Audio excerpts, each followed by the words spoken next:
장동혁 대표가 한동훈 전 대표에게 재심 청구 기회를 부여하겠다며 제명 결정을 미룬 가운데 당 내용은 격화하는 모습입니다. 한편 공천원금 의혹과 관련해 김경 서울시 의원과 강선우 의원의 진술이 엇갈리며 진실 공방 양상으로 치닫고 있는 상황입니다. 서양호 정치평론가, 송영호 전 국민의힘 대변인 두 분과 함께 이야기 나눠보겠습니다. 안녕하십니까? 어서 오십시오. 네, 국민의힘 윤리위원회에서 한동훈 전 대표 제명과 관련한 결정을 두고 후폭풍이 이어지고 있는데요. 관련된 발언이 있습니다. 먼저 듣고 오시죠. 최고위원회에서는 한동훈 대표에게 재심의 기회를 부여하고 제대로 된 소명 기회를 부여받아서 이 절차가 마무리될 수 있도록 재심의 기간까지는 윤리 결정에 대해서 최고위의 결정을 하지 않겠습니다. 윤어게인 세력에게 한동훈을 제물로 바치고 본인들의 정치적 생명만 유지하겠다는 전형적인 사욕으로 지금 이 결정을 하고 있다. 결정하면요. 전쟁입니까? 저는 장동혁 지도부 사퇴론이 분출될 거라고 봅니다. 계엄에 반대하고 탄핵에 찬성했던 사람들에 대한 윤어게인의 보복이다. 그렇게 제명해서 뭐가 좋냐? 누가 좋냐? 민주당이 좋죠. 그러면 결국 장동혁 대표 체제 국민의힘은 또 고립될 겁니다. 네, 이 장동혁 대표가 한동훈 전 대표의 제명 결정을 연기를 했습니다. 이 부분은 국민의힘 먼저 질문을 드려야 될 것 같은데 장 대표의 결정 이유는 뭘까요? 일단 그 한밤중에 내려진 제명 결정이라고 하는 것이 절차적 하자가 현저하다라고 하는 것을 장동혁 대표도 부정할 수 없었다고 봅니다. 그렇기 때문에 오늘 아침 최고위에서 의결을 못하고 일단 재심 기간까지는 최고위 의결을 하지 않겠다라고 한 것으로 보이거든요. 사실 공당에서 그것도 전직 대표까지 지냈던 주요 정치인을 제명을 하는 결정을 하면서 그 전날에야 문자 메시지로 통보를 하고 제대로 된 소명 기회도 부여하지 않고 당사자는 그 연락도 제때 받지 못했는데 회의를 강행해서 한밤중에 제명 결정을 내놓는다. 있을 수가 없는 일입니다. 많은 국민들께서 12.3 비상계엄을 연상하고 작년 5월 10일에 있었던 새벽 한밤중 후보교체 사태를 연상하시고 계시거든요. 그러니까 그런 제명 결정을 최고위에서 그대로 의결할 수는 없는 겁니다. 그리고 더 나아가서 당 내적으로도 반발이 굉장히 컸다고 보입니다. 어제도 그 많은 국회의원들, 대한과 미래를 비롯해서 이런 제명 결정하면 안 된다는 입장을 밝혔고 오늘 의원총회에서도 그런 제명에 대한 반대 의견이 많이 이어진 것으로 전해집니다. 그리고 오늘 아침에 또 전 언론이 사실 사설을 통해서 이 제명 결정에 대해서 성토하다시피 하지 않았습니까? 중앙일간지 14곳이 한밤중에 제명 결정이 잘못됐다는 취지의 사설을 냈습니다. 대표적으로 조선일보가 심야의 테러, 마피아라며 한동훈 제명 정상 아니다. 동아일보 대선 후보 날치기 교체 떠올리게 한 한밤 기습 제명 이런 사설들을 냈거든요. 그러니까 이런 상황에서 제명을 강행하게 되면 그야말로 장동혁 대표가 감당할 수 없을 정도로 코너에 몰릴 수 있기 때문에 제명 결정을 잠시 유보했다라고 보여지는데 문제는 열흘이 지난다고 해서 그런 제명 동력이 생기느냐 그래 보이지 않는다는 것입니다. 뒤에서 말씀드리겠지만 결정 자체가 연좌제적인 소지가 다분하기 때문에 이런 제명의 동력이 있을지는 매우 의문시됩니다. 즉, 절차적 정당성 등등을 위해서 잠시 유보했다라고 이제 평가를 해주셨는데 어떻게 보고 계십니까? 그렇죠. 윤리위원회가 제명을 했습니다. 그리고 그 결정에 대해서 오히려 장동혁 대표가 너 나가서 소명하라 그러는데 한동훈 전 대표는 거절했어요. 이게 희한한 상황인데 이렇게 된 원인에는 아마 장동혁 대표의 차도살이들을 위한 위장 전술이 좀 필요했던 것 같아요. 남의 손을 빌려서 자기 경쟁자를 제거하기 위해서는 절차적 정당성, 자기에게 오는 책임을 좀 분산시킬 필요가 좀 있었던 것 같아요. 그래서 아마도 한동훈 전 대표에게 소명 기회를 철저히 줌으로써 본인은 민주적 절차에서 윤리위원회가 결정한 제명 사항이다라는 그런 것들도 강조하고 싶었던 것 같고요. 특히 이 제명을 강행했을 경우에 당내에 상당한 역풍이 현재 불고 있는 거에 대해서 본인의 책임론으로 좀 자유로울 것 같습니다. 또 무엇보다도 한동훈 전 대표가 이게 법무부 장관 지낸 검사 출신의 법에 등통한 사람 아닙니까? 본인이 절차적인 문제가 있어서 가처분 신청을 예고했습니다. 그런데 장동혁 대표 잘 아시겠지만 판사 출신 법조인 아닙니까? 그렇죠. 따라서 가처분 신청을 예상하고 철저하게 민주적 절차를 준수했다.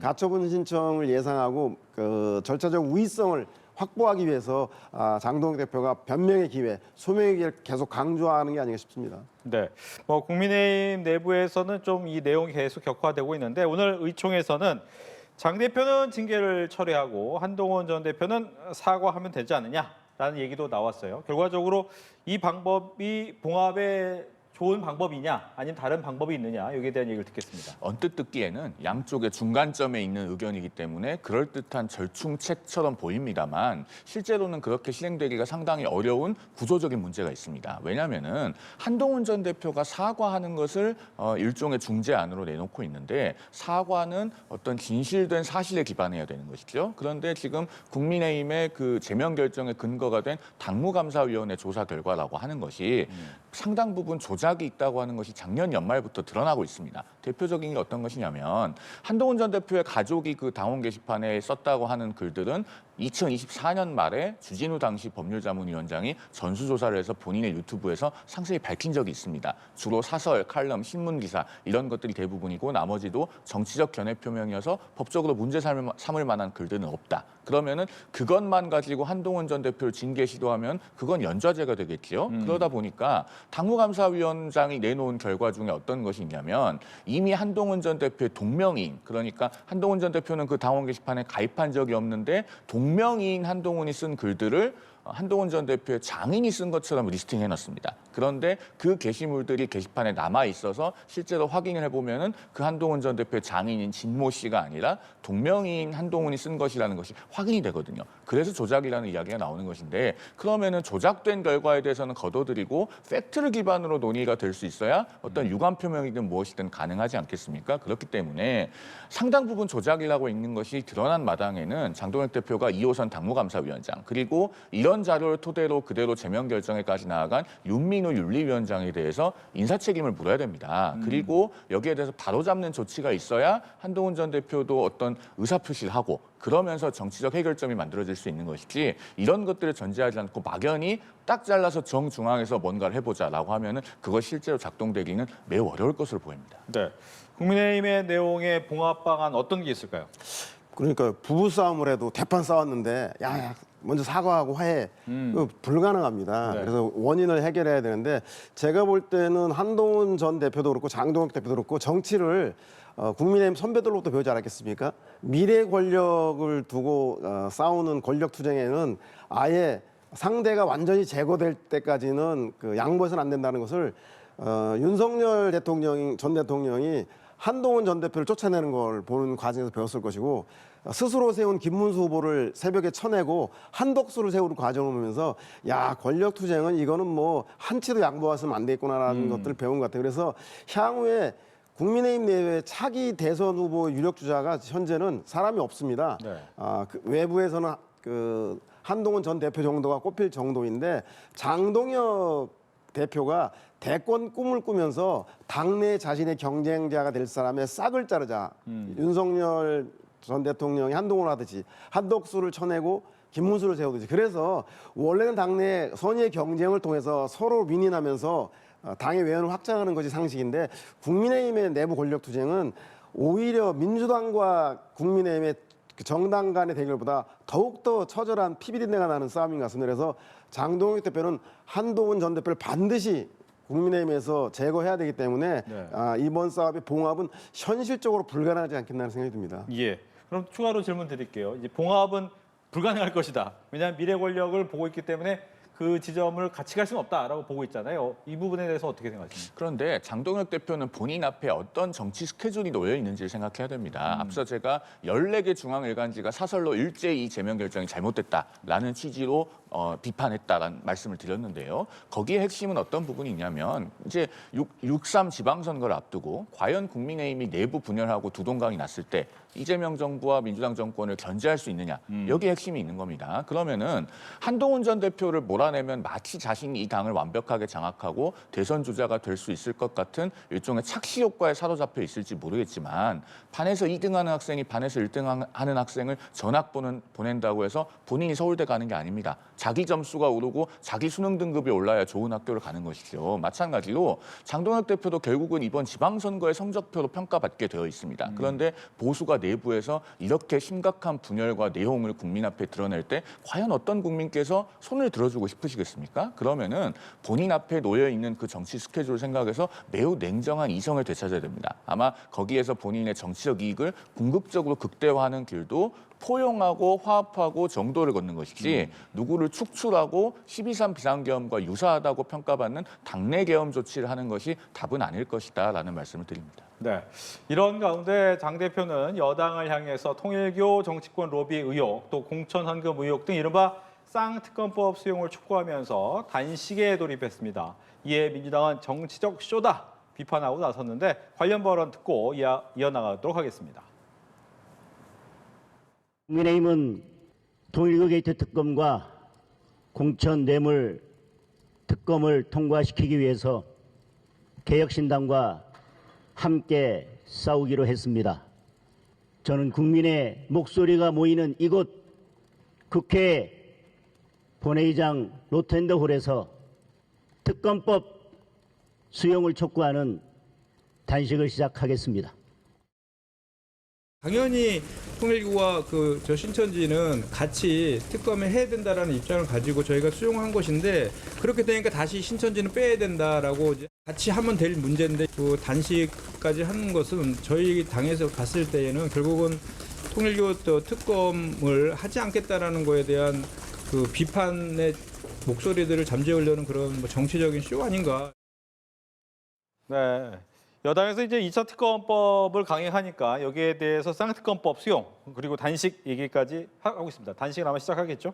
여기에 대한 입장을 민주당부터 듣습니다. 그 윤석열 대통령 사형 구형 이후에 그 단식 투쟁이란 방법이 국민들에게 타격감이 별로 없어요. 원체 그 전직 대통령에 대한 사형 구형이 너무나 큰 문제이기 때문에 그런데도 불구하고 장동혁 그 대표가 단식이란 카드를 꺼낸 건 두 가지 이유가 있는 것 같습니다. 하나는 내란 국면에서 본인들이 거의 뭐 민주당으로부터 내란 옹호 정당, 내란 지지 정당으로 거의 뭐 민주당의 공세를 더 이상 견딜 수가 없어서 이것을 공세적인 야당이 주도하는 국면으로 바꾸기 위해서는 아니 니네 내란 특검 주장했으니까 우리가 주장하는 통일교 특검하고 플러스 공천 특검 해야 되지 않느냐라고 하는 그 정당성, 공정성을 가지고 국면을 여당을 공격하는 야당 주도 국면으로 바꾸겠다고 하는 목적이 하나 있는 것 같고요. 또 하나는 한동훈발 당내 갈등을 뭐 공격이 최선의 방어란 소리가 있던 것처럼 당내 이런 분열 갈등들을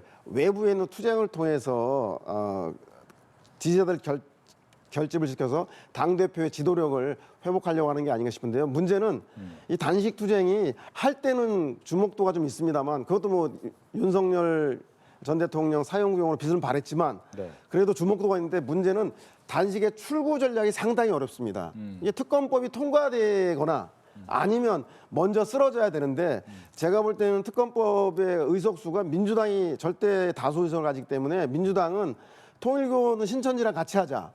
그리고 공천 특검은 야 민주당의 장선우하고 김병기만 있냐, 장선우하고 김병기만 있냐, 니네 국민은 깨끗하냐라고 해서 공천 특검은 합의될 가능성이 매우 적습니다. 그러면 장동혁 대표는 이 특검이 받아들일 때까지 계속적으로 열흘이고 한 달이고 100일이고 굶을 것인지 즉 장동혁 대표가 직면한 두 가지 야당의 수세 국면을 여당 공세를 국면으로 바꾸는 거하고 내부의 지지층을 결집하기엔 단식이 출구 전략을 어떻게 잡을지 장동혁 대표는 지금부터 고민해야 될 지점이 아닌가 생각이 듭니다. 네, 국민의힘. 사실은 원론적으로 말씀드리면 국회 의석수가 부족한 소수 야당이 특검을 관철하기 위해서는 당 지도부급에서 매우 결기 있는 행동이 필요한 것은 맞습니다. 그래서 저는 이전부터 당 대표가 됐든 누가 됐든 당 지도부급에서 단식을 해야 된다라고 공개적으로 촉구도 했었어요. 그런데 진작에 했었어야지 왜 이제 와서 타이밍 다 놓치고 이 시기에 해야 하느냐. 이것이 문제인 겁니다. 지금 국민들께서 보시기에는 결국에는 한동훈 전 대표에 대한 무리한 제명을 시도하다가 그것이 역풍에 직면하니까 일단 잠시 보류시켜놓고 당내의 비판을 잠재우기 위해서 단식에 돌입한 것이 아니냐 이렇게 보실 가능성이 굉장히 높아요. 그런데 이 단식이라고 하는 것이 굉장히 어려운 일임에도 불구하고 자기 자신의 정치적 이익을 위해서 단식하는 것처럼 보이면 국민들께서 금방 알아보시고 공감을 얻기가 극히 어렵습니다. 대표적인 사례가 2023년 2023년에 본인에 대한 체포동의안이 청구됐을 때 단식을 했던 지금의 이재명 대통령이거든요. 그때 국민들께서 그 단식에 대해서 손을 들어주진 않았습니다. 반면에 2018년에 드루킹 특검을 얻어낸 김성태 당시 자유한국당 원내대표 같은 경우에는 자기의 정치적 이익을 위해서 단식하지 않았어요. 그러니까 9일을 단식을 하고 드루킹 특검을 얻어낼 수 있었던 겁니다. 이 두 사례를 비교해보면은 장동혁 대표의 단식이 국민적으로 어떤 평가를 받을 것인가에 대해서 조금 염려되는 부분이 있고, 그다음에 하나만 더 말씀드리면은 특검에 대한 메시지가 좀 정확하지 않은 부분이 저는 있다고 생각합니다. 지금 야당이 요구해야 될 특검은 민주당 공천 게이트 그리고 통일교 게이트에 관한 이른바 쌍특검만 있는 것이 아니라 대장동 항소 포기 특검도 해야 됩니다. 원래 그게 특검의 1번 타자였습니다. 3특검을 해야 되는데 지금 쌍특검을 하자고 해서 하나가 빠졌거든요. 정성호 법무부 장관이 그 대장동 민사소송을 적극 지원하겠다고 했지만 말뿐이고, 신상진 성남시장이 최근에 언론에 밝히지 않았습니까? 수천억 가압류해 보니까 어떤 계좌는 7만 원 있고 어떤 계좌는 5만 원 있더라. 그러면은 왜 이렇게 범죄자들에게 재벌을 만들어주는 항소 포기했는지에 대해서 국가 공권력의 오남용을 밝히는 특검을 해야 됩니다. 이 부분이 빠진 것도 사실은 상당히 문제가 있다라는 말씀을 좀 공개적으로 드리지 않을 수가 없습니다. 네, 관련해서 추가 질문을 좀 드리면 개혁신당도 지금 국민의힘과 함께하는 부분이 있고, 앞서 잠깐 이야기를 했지만 공천왕금 이야기 같은 경우는 지금 가장 불거진 게 이제 민주당 이야기였으니까 이걸 국민의힘 너네도 같이 해 이거보다는 빨리 해결하는 게 낫지 않나? 이건 어떻습니까? 그 도토리가 10바퀴 구르는 것보다 수박이 한 바퀴 구르는 게 훨씬 크다고, 개혁신당하고 국민의힘이 합쳐도 특검을 통과시킬 만한 힘이 되고 있지 못합니다. 그리고 특검이 명분을 가지고 있는가?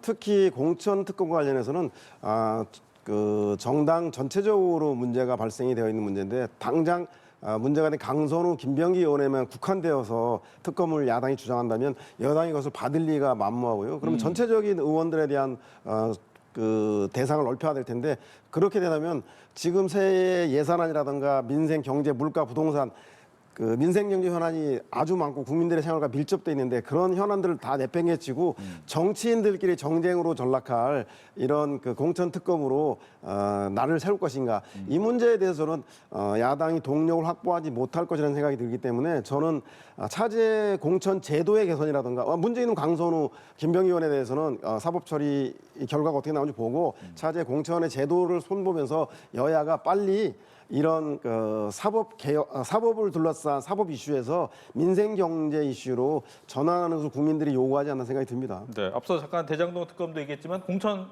헌금 특검은 어떻게 됩니까? 광범위하게 공천 게이트를 근절할 수 있는 특검을 해야 되겠죠. 그런 점에서 사실은 지금 시점에서는 야당은요, 팔 하나 잘라줄 각오를 하더라도 상대의 목을 벨 그런 준비가 되어 있어야 됩니다. 즉 민주당에서 이른바 역공을 위해서 뭐 국민의힘 일부 국회의원들을 거명한다든가 너희 당 의원들도 한번 특검해보자 이런 식으로 나오는데, 사실 그러면은 그래 그 여야 가릴 것 없이 다 하자 이렇게 받아서 여당이 할 말이 없도록, 그리고 실제로 공천 게이트에 대한 특검이 이루어질 수 있도록 해야 됩니다. 그게 지금 국민들께서 바라시는 바일 거라고 생각하거든요. 음습한 공천 헌금이 어느 한두 지역, 어느 한두 국회의원만의 문제는 아닐 거라고들 생각하실 겁니다. 이 특검을 해야 되는 이유는 지금 김병기 의원 같은 경우에 뭐 10가지가 넘는 의혹에 대해서 그동안에 제대로 수사가 되지 않고 방치되어 왔고, 뒤에서 이야기 나누겠지만 강선 의원에게 1억 원의 불법 정치자금을 제공했다고 알려진 김경 서울시 의원은 버젓이 미국에 나갔다 왔습니다. 그런 문제도 있습니다만, 이 기회에 공천 헌금 명목의 불법 정치자금을 발본색원해서 우리 정치가 대대적으로 개혁될 수 있는 기폭제로 삼아야 됩니다. 그리고 더 나아가서 제도 개혁까지 연결을 해야 됩니다. 그런 걸 하기 위해서 특검이 필요하다는 명징한 메시지를 지금 야당이 낼 수 있어야 된다고 생각합니다. 예, 지금 뭐 계속 얘기에 나온 것이 강선우 의원, 이제 무소속이죠. 강선우 의원에게 김경 서울시 의원이 돈을 줬다라고 하는데, 처음에는 옆에 있는 보좌관 얘기하다가 이제는 본인한테 줬다고 하고 약간 진실 공방으로 좀 바뀌고 있단 말이죠. 이 부분은 어떻게 됩니까? 야당 얘기 계속 하면 안 되나요? 네. 여당 관련 얘기하려니까 좀 쑥스러운데, 아무튼 제가 볼 때 그 강선호 의원에 대한 문제에 대해서는 경찰이 제대로 수사를 못하고 있는 거 아니냐, 막 이런 얘기가 나오는데, 아무리 급해도 실을 바늘 허리에 묶어서 쓸 수 없는 것처럼 지금 그 녹취가 공개된 게 그 12월 29일인데 3주 만에 소환 통보를 했단 말입니다. 네. 강선호 의원을 3주 만에 그 강선호 의원을 소환 통보했다는 건 상당히 빠릅니다. 아마 여론의 압박과 증거 수집을 제대로 하고 있느냐에 대한 그 분위기 때문에 경찰이 속도전을 내고 있는 것 같습니다. 특히 좀 있으면 수사권을 경찰이 가져와야 되는데 이번에 수사를 잘못했을 경우에 봐라 경찰 수사 제대로 못하지 않느냐 여전히 검찰의 보안 수사권이 필요하다 이런 논란을 잠재우기 위해서도 뭔가 실력 발휘를 해야 되기 때문에 속도를 내는 것 같다는 생각이 들고요. 현재는 경찰이 녹취의 신빙성 문제 그리고 자금의 흐름 등 일부 기초 자료는 소명을 완료한 것 같습니다. 이제 우리 강선웅을 부르는 것은 참고인을 넘어서 피의자로 전환하기 위한 그 수사 단계에 들어선 게 아닌가 생각이 들고요. 아직까지 다만 그 강선웅 의원 조사를 해서 이것이 단순 선거법 위반인지 아니면 정치자금법 위반인지 내지는 뇌물죄로 대가성을 확인한 뇌물죄로 가야 될지에 대해서는 아마 강선웅 의원을 직접 피의자로 전환해서 본격적으로 신문한 이후에 판가름 나지 않을까 생각이 듭니다. 지금 이제 강선우 의원 그리고 김경 서울시의원, 강선우 의원의 보좌관이었던 남모 전 사무국장 이 인물들의 진술이 엇갈린 상태에서 강선우 의원을 소환한다 이렇게 알려지고 있지 않습니까? 그런데 실상은 이것은 단순히 엇갈린다고 표현을 하면 안 되고 강선우 의원의 주장은 나머지 두 사람의 말에 비해서 현저하게 신빙성이 떨어지는 것으로 봐야 됩니다. 왜냐하면 강선우 의원은 이미 국민들에게 공개적인 메시지를 통해서 거짓말을 한 인물 아니겠습니까? 본인은 자기 지역구의 공천에 관련된 사항이었기 때문에 공관위에서 의견을 말할 수 없다고 했지만은 사실은 김경시 의원을 단수 공천 줘야 된다고 발언했다는 그 회의록이 나왔습니다. 그러면은 돈을 받지 않았다거나 혹은 돈을 돌려주라고 지시했다거나 그런 주장들을 믿을 수 있는 것이겠습니까? 반면에 김경 서울시 의원은 어쨌든 본인이 처벌될 것을 감수하고 자수서를 냈습니다. 그러면은 그 내용은 상당히 신빙성이 있다고 봐야 될 것이고 또 남모 전 사무국장 같은 경우에는 트렁크에 뭔가를 실어줬는데 그게 뭔지는 확인하지 못했다라고 하는데 김경시 의원이 주장하는 것과는 양립이 가능해요. 왜냐하면은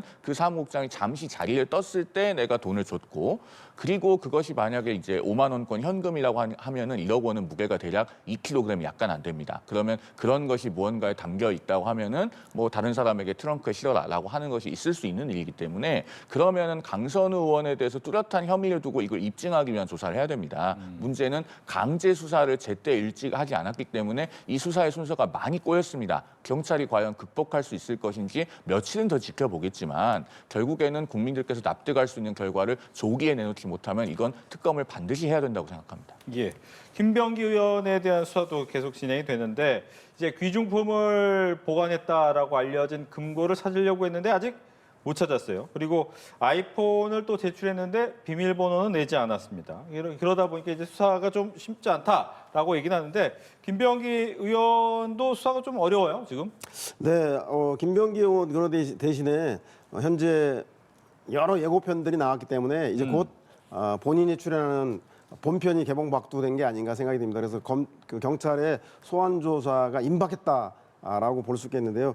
아마 수사무마 의혹 관련해서는 수사팀장하고 그리고 보좌관 조사를 통해서 이것이 단순한 의혹이 아니라 뭔가 그 혐의의 실체가 있다라고 경찰은 판단한 것 같고요. 특히 이렇게 그 수사무마 의혹과 동시에 차남의 편입학 의혹도 같이 조사하고 있는 거 보면 경찰이 전방위적으로 김병기 의원에 대한 조사를 하고 있는 것 같습니다. 아마 핵심 관계자들에 대한 실체 파악이 끝나면 이제 김병기 의원을 마지막에 부를 것 같은데요. 소환해서 핵심적으로 규명해야 될 내용들은 이 김병기 의원이 이 사실들을 뭐 부인이하고 보좌관이하고 자기는 직접 관여 안 했다고 했으니까 인지한 시점이 언제인가 그리고 김병기 의원은 지시에 개입했는가 안 했는가 그리고 수사팀과 접촉하게 된 경위는 어떻게 되는가 이런 것들이 밝혀져야 될 것 같고요. 명확한 개입 정황이 나온다라면 바로 김병기 의원 또한 피의자로 전환하겠지만 명확한 실체가 나오지 않는다라면 이 수사가 좀 장기화되지 않겠는가 그렇게 전망해 볼 수 있겠습니다. 명확한 실체는 이미 많이 나왔다고 생각합니다. 우리 국민들께서 그 920호 소통방이라는 제목의 텔레그램 대화방 캡처된 것 이미 보시지 않았습니까? 그 안에 김병기 의원 그리고 이른바 3호 총장이라고 불려온 김병기 의원의 배우자 그리고 김병기 의원의 보좌진들이 멤버였고 그 대화방에서 정말 많은 내용이 오고 갔습니다. 그리고 김병기 의원이 본인의 배우자가 법인카드를 받아서 썼다고 하면서 보좌관과 어떻게 할지 상의하는 녹음 파일도 국민들께서 다 들으셨습니다. 그 외에도 여러 녹음 파일들이 많이 나왔죠. 그쯤 되면은 실체는 차고 넘치게 나왔는데 경찰이 여태까지 압수수색도 하지 않으면서 증거가 인멸되거나 은닉 납득할 수 있는 시간을 벌어준 겁니다. 그 1m 크기의 금고 있지 않습니까? 김병기 의원 차남의 자택에 있을 것이라고 지목되었던 김병기 의원의 전 보좌진이 상세하게 알려줬으니까 그런 것이 있을 수도 있다라고 하는 정보를 경찰이 알았던 것 아니겠어요? 그런데 제때 압수수색했으면 그런 것을 과연 발견하지 못했을 리가 있었겠는가라는 생각이 듭니다. 김병기 의원의 전 보좌진은 굉장히 상세한 자료와 정보를 가지고 있고 예를 들면 그 구의원들로 받았다고 하는 공천헌금 명목의 불법 정치자금에 대해서도 탄원서를 경찰에 갖다 주면서 누구를 수사하면 된다라고 참고인까지 다 지목해줬습니다. 그럼에도 수사하지 않고 방치하다가 여기까지 온 겁니다. 이제 와서 압수수색을 한다고 하지만은 거기서 무엇이 나왔을지에 대해서 국민들께서 많은 의구심을 갖고 있습니다. 역시나 며칠 안에 납득할 수 있는 어떤 성과를 보여주지 못한다면 다시 한번 특검을 통해서 전방위적인 규명이 불가피하다는 점 강조해서 말씀드립니다. 네. 그럼 추가로 하나만 더 질문 드리면 김병기 의원 같은 경우에 지금 제명하겠다고 했는데 즉시 재심 청구를 해서 진행 중이잖아요. 이거 어떻게 됩니까?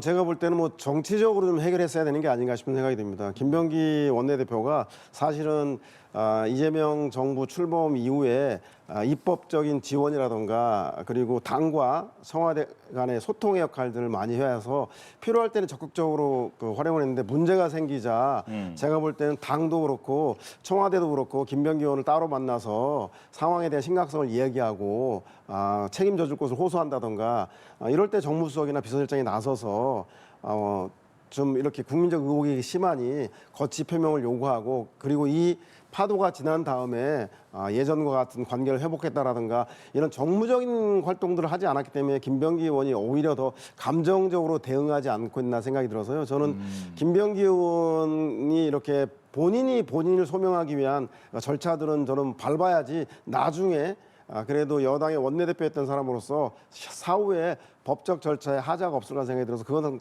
김병기 원내대표 하되 청와대나 당 차원에서 김병기 의원과 동지적인 관계, 인간적인 신뢰를 가지고 터놓고 당이 처한 어려움 그리고 국정과제를 해결해야 되는 청와대의 상황들에 대해서 설명해 나간다라면 김병기 원내대표가 지금처럼 절차 규정대로 난 끝까지 버티겠다라고 입장은 거둬들이지 않겠냐. 그 대목이 좀 아쉬운 점이라 생각이 듭니다. 네.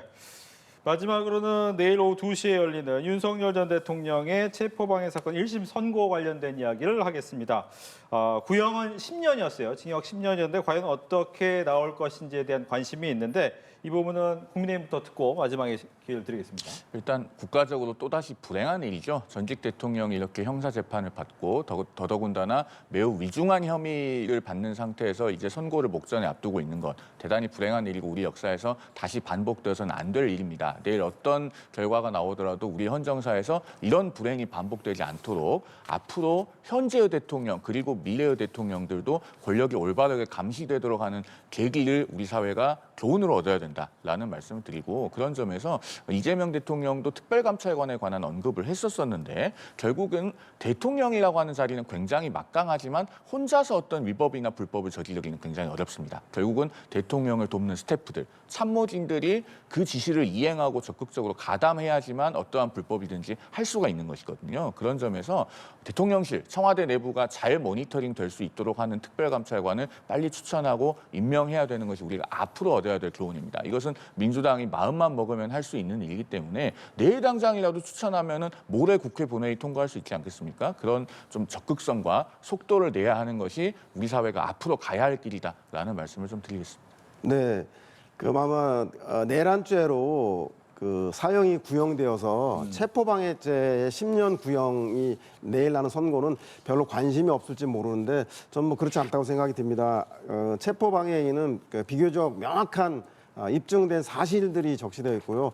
다만 재판부에서 대통령의 직접적 지시가 있었는가, 그것이 서류라든가 문서로 있었는가 아니면 구두로 했는가에 대한 물증 부분에 대해서 감형 정도 양형 판단에 좀 적용이 될 것 같습니다. 그러나 이것이 내란 재판 1년 동안 끌어가면서 1심에서 선고, 즉 최종 결정이 나는 첫 재판입니다. 그래서 향후 내란 재판이라든가 많은 형사 재판에 있어서 윤석열, 김건희 씨에 대한 첫 기준선이 될 것이기 때문에 내일 체포 방해죄에 대한 선고는 대단히 중요할 거라는 생각이 듭니다. 국헌문란을 통해서 국민들의 민주주의를 파괴한 행위에 대해서 전직 대통령이 잇따라 구속되고 화면되는 것이 가슴 아픕니다만 다시는 이런 일이 발생하지 않기 위해서는 국헌을 준수해야 될 대통령의 지위에 걸맞는 무거운 사법적 단죄가 필요한 때가 아닌가 생각이 듭니다. 네, 이렇게 해서 서영호 정치평론가, 송영훈 전 국민의힘 대변인 두 분과 함께했습니다. 오늘 얘기 잘 들었습니다. 고맙습니다.